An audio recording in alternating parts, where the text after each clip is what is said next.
If you're trading or investing in cryptocurrency like Bitcoin or Ethereum, this video is for you. Now, most investors have a lot of misconceptions about how it's taxed and inadvertently pay too much.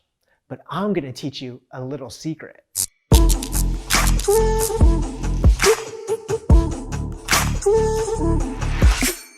Hey, what's up, Money Tribe? It's Eric, your wealth building partner. Now, I've been advising and teaching folks about cryptocurrency taxes for the last 4 years, and even on platforms like Tai Lopez and a lot of different masterminds. And what I started realizing is there's a lot of misconceptions when it comes to the tax of cryptocurrency.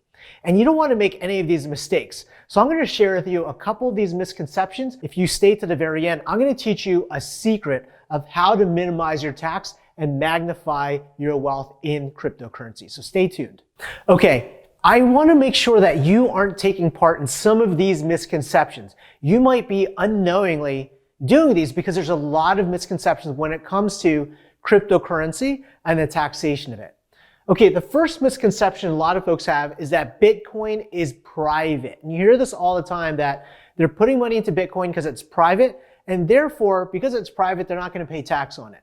I want to tell you that's completely false and incorrect. Now, as you may or may not know, Bitcoin is built on this cryptocurrency blockchain network. And one of the benefits of blockchain is it's a distributed ledger, which means that there's thousands of computers all across the country that record each and every transaction. What that also means is the IRS, the FBI, and these large governments can potentially trace transaction history to determine who has that coin and who had spent that coin. Now, if you don't remember, a couple of years ago, there was this platform called the Silk Road. And there was this guy that was the administrator of it. His name is Dred Scott Pirate, or Dred Pirate Roberts, one of that. And what had happened was he was floating all around the country doing his transactions in Bitcoin because he was hoping that it was anonymous. However, the FBI was able to trace through wallet addresses and through transaction history to end up figuring out where he is. So if you are one of the folks out there that are thinking that you're hiding your money in Bitcoin and that you are avoiding your tax because your money is private, I want to tell you that that is a completely incorrect assumption.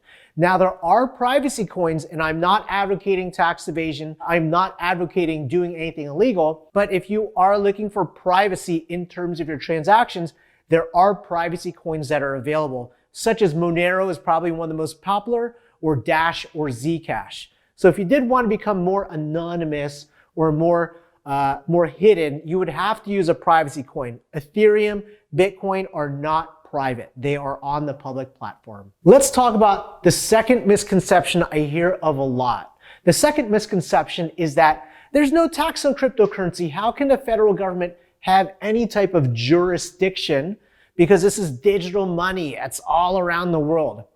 And again, with this one, I want to ensure to you that you want to properly report your gains, because the IRS has jurisdiction on any United States citizen and their holdings as a United States citizen, regardless of where the funds are held. So let me tell you a story. About 7-8 years ago, what the IRS realized is there's a lot of the biggest and wealthiest folks in the United States were putting their money overseas. And you might have heard of in the past, put your money in a Swiss bank account because it's private. Nobody's going to know about it. You could hide your money. And for years, nobody really knew of that. However, there was a leak that happened. And I don't remember if it was Assange or another one of these leakers that leaked this report that basically stated that the wealthiest folks in the world are hiding a lot of money in Swiss bank accounts.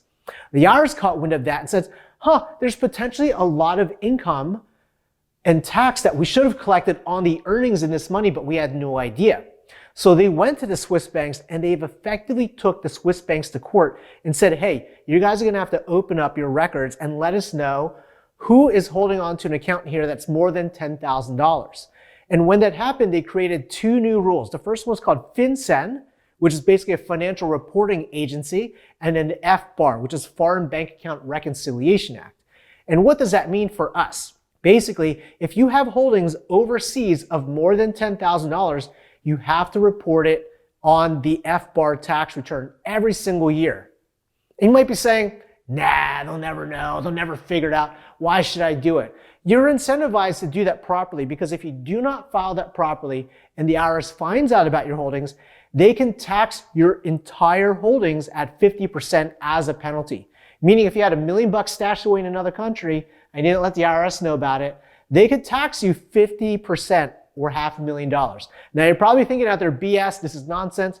Unfortunately, that's the US tax regime, and we have to play within that context, but properly know how to avoid that or avoid those challenges by doing things properly. So how does it apply to us on no tax or tax jurisdiction? You're going to want to make sure that you file your tax return reporting all of your cryptocurrency gains, but also your losses as well, because they offset each other. Notice that in the 2019 and 2020 tax return, there's a checkbox on the bottom that says, have you participated or invested or traded digital currency or digital currency equivalents?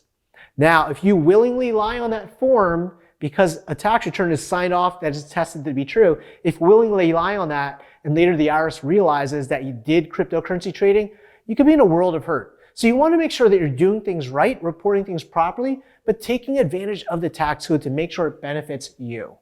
Now, the last one I hear of all the time is folks saying, oh, I lost my cryptocurrency, or in the gun space, because I'm a big shooter, folks say, oh, I lost my guns in a boating accident. That's the common, funny statement that folks have. And I remember I was sitting on stage speaking on cryptocurrency taxes on a platform or on a panel at this event up in San Francisco. And I was just talking about cryptocurrency taxes and the challenges that are involved with it. And actually, I believe it was the founder of Cardano. Cardano is another coin that's out there that folks invest in. He made the joke of saying, well, how's the IRS going to know because I lost my cold wallet in a boating accident? And that's a common trope that I hear of all the time.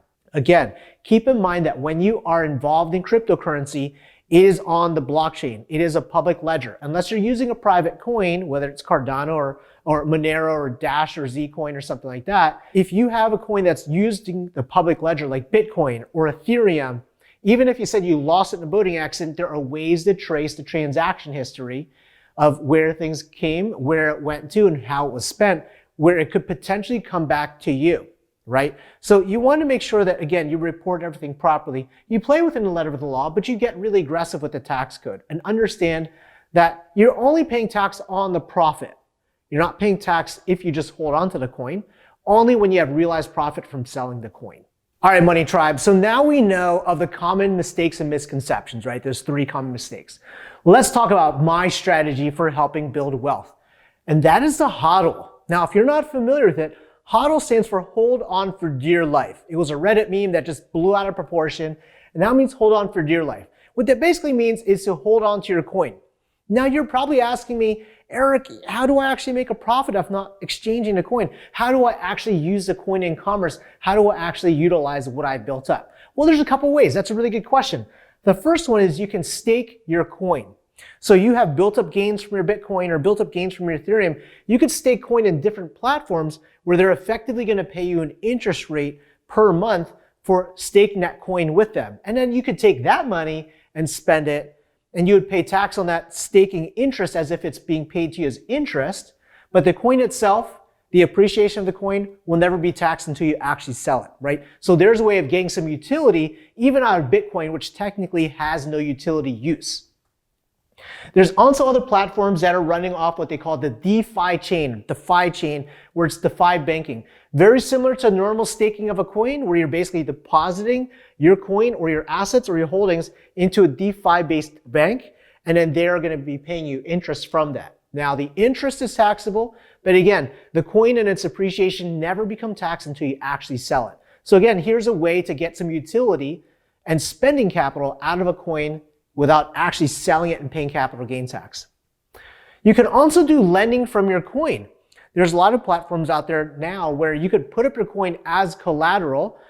However, you still hold on to it. You hold on to your keys, you hold on to your private keys, you hold on to your wallet, and they lend against it. And you could borrow that money at a low interest rate for you to be able to spend money. And when you take money out as a loan, it's non-taxable. So there's, again, here are a couple of ways where I'm just trying to show you that there are ways to get income or to get spendable money from your cryptocurrency without utilizing or being hit by tax code.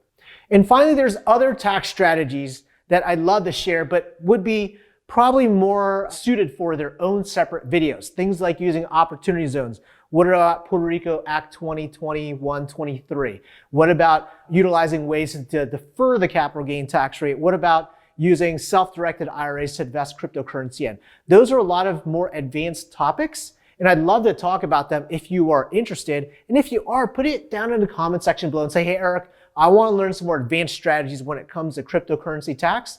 And if there's enough interest, I'll make a video on it. So just make sure to pop it in the comment section below. So in this video, I hope I shared with you and cleared up a lot of misconceptions that investors commonly have, but also share with you one of the secrets that I think is going to help you build your wealth.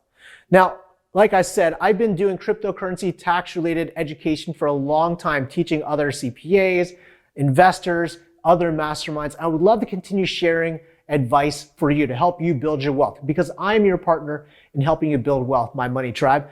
And with that said, if you have any questions, put them in the comment section below. Don't forget to smash that like button if you like this video and you want to learn more. And don't forget to hit subscribe and share this to all your friends who are also crypto investors, or just your friends who are looking to build wealth. With that being said, I hope you have an awesome day. Talk soon.